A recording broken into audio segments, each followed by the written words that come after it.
It has been a long time since Nerf has decided to use balls as an ammo type. The last ones I can remember are the Pulsator and the motorized Bazooka. It's been a really long time. But that is changing with Nerf's new line called Rivals, and it is Nerf trying to get into the paintball game, as you'll definitely be able to tell on the back with the dudes and their masks.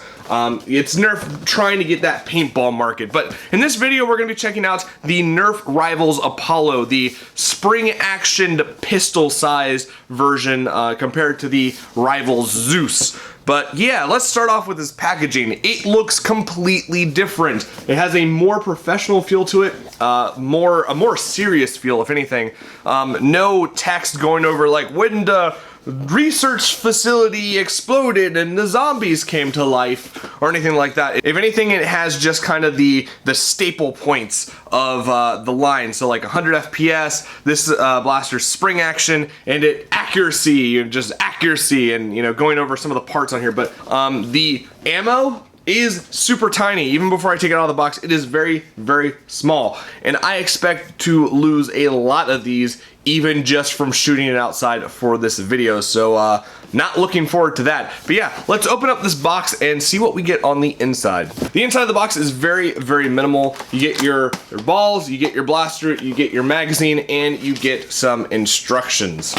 So the Apollo is the smaller blaster so far with the Rivals lines compared to the Zeus, but it is a bit bigger than a pistol, and you can shoulder it, but it's a little bit weird because this backside is really blocky. But if you put some foam on the back of there, I could see this being much more comfortable. And as per the grip is rather large. For my big hands, they fit very nicely in there with some bit extra down at the bottom, so my pinky isn't going over the edge. The only uncomfortable part about the grip is the ridge right here. It likes to rub against my fingers in a way that's not very, it's kind of awkward, really. But besides that, the grip is really nice, and the trigger pull on this goes very well with the grip, so that is great. Now, the biggest change Nerf has done to this blaster is there isn't a Nerf tactical rail, it is actually a Picatinny rail. Now, you can put Nerf accessories on there, but with this pinpoint sight as an example, the little nub that usually goes down into the piece that depresses and stuff,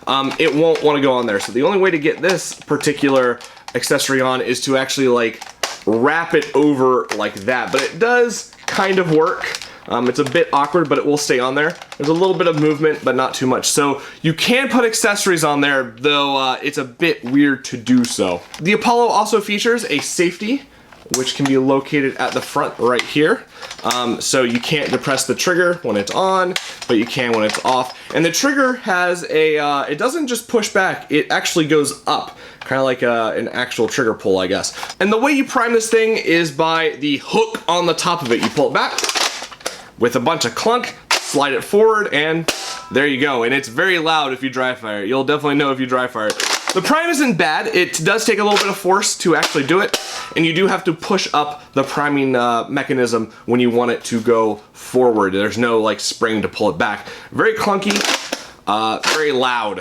But overall, not too bad, though it does take a little bit of force to pull it back because of the spring on the inside. To go with your Apollo, you get this cylindrical mag that takes the very, very small Rivals line ammo. A note about the balls is that they are very squishy and they're very springy, but they do feel like they will be able to take a lot of beating. So you can step on these all you want and they'll keep on going, so that's really nice. And to compare it to the old balls that Nerf used to have, they are super duper small, incredibly tiny. So I'm expecting to lose a lot of these over the course of me just owning this Apollo. But the magazine is very easy to load. You just push the balls in like so, very super easy. And if you want, if you say you drop some on the ground and you're too lazy to pick them up and put them in mag, you can just push the mag down on top of them and they load like that. If you want to get your balls out of the magazine, say after you're done playing around with your friends, there is a way to do that. You just push on this piece right here and the balls will probably go spewing out. Let me try and do this without them going all over the place, but there we go.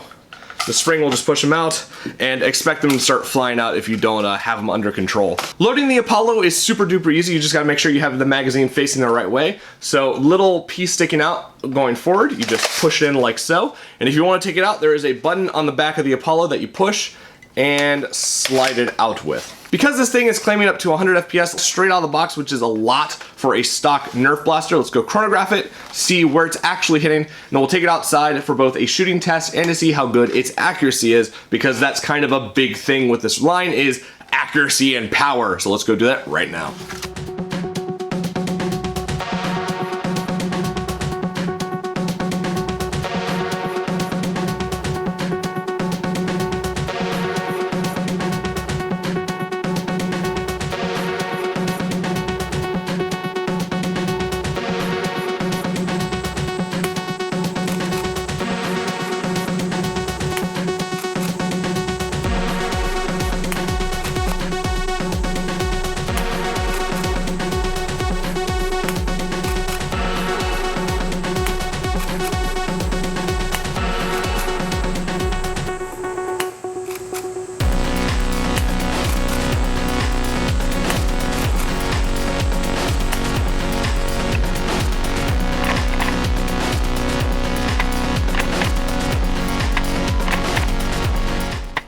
So the Rivals Apollo is shooting very nicely. I think I got one 100 FPS shot in there, which is great. The rest of them were not at 100, but they're still pretty up there. So what is my final verdict for the Nerf Rivals Apollo? The Apollo looks really good. I like the design. It's very simple, black and blue or black and red, depending on which version of this you get. Not too many details, but the details that are on there look very nice, but not from this side. The color scheme is really good, so I have to give them props for that. The ergonomics of this thing, they're all right there, but the grip is very comfortable, at least to me. The way it loads and unloads is very good. The only problem with it is the way it primes. This is not a very comfortable way of priming it, and it gets in the way of where you're trying to aim.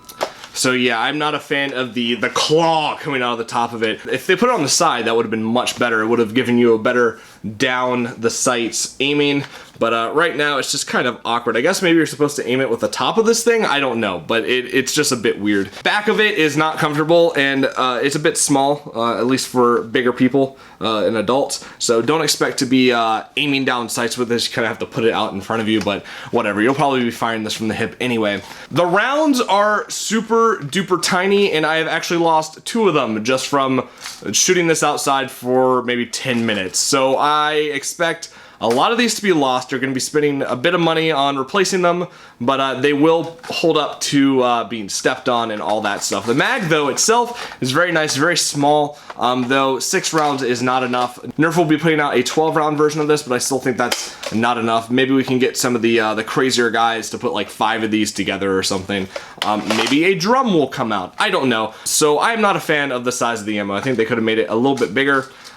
So yeah, just expect to lose a lot of these, but they do fly decently. I say decently because they like to curve. There's a little hop up, I guess you can call it. There's just a little piece of plastic that sticks down in the barrel that I guess puts a spin on the balls, though mine were tending to go to the side. I don't know what's up with that, but that's how they were flying. So it's not incredibly accurate, but it is relatively accurate. I could still get around my camera very easily. As for range, they were getting some really good ranges. I was shooting this thing from about 60 feet away from my camera, and they were still traveling very well before hitting the ground, or actually the little slanted hill behind the camera, and they still had energy to fly up the hill, which was very impressive. So that's really good on them. This thing has range to it, which is great. This line is off to a great start with the Nerf Apollo. I'll have to do a review on the Zeus when I get my hands on it. So when I say the Nerf Rival Apollo is worth picking up for $25, I think this is a really cool toy. Nerf is doing something they've never done before.